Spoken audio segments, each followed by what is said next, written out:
different concept of God.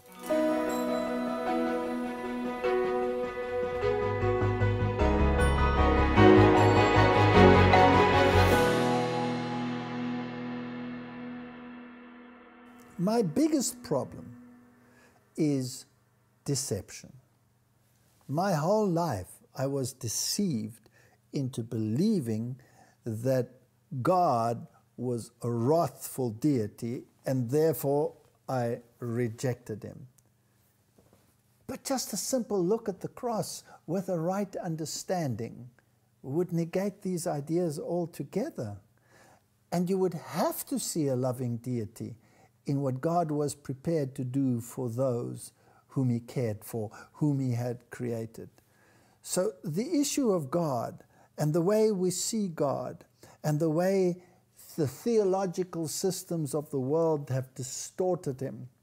If you look at paganism, for example, had to bring human sacrifices. You had to appease the wrath of this deity. Whereas the Bible is so different. Come unto me, all ye who are weary and heavy laden, and I will give you rest. This is a gentle deity. If you look at the great deities out there, and if you look at the stories and the folklore associated with these deities, then there's always the stern side of the deity. For example, in Eastern mythology, you also have the story of the lost son, the prodigal son.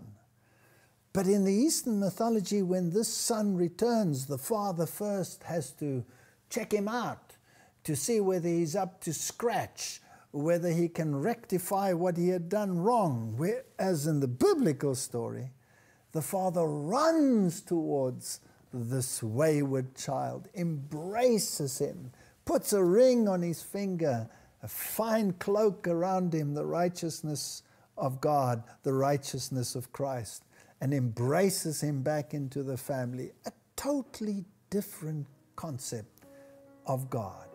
Who is going to set the record straight?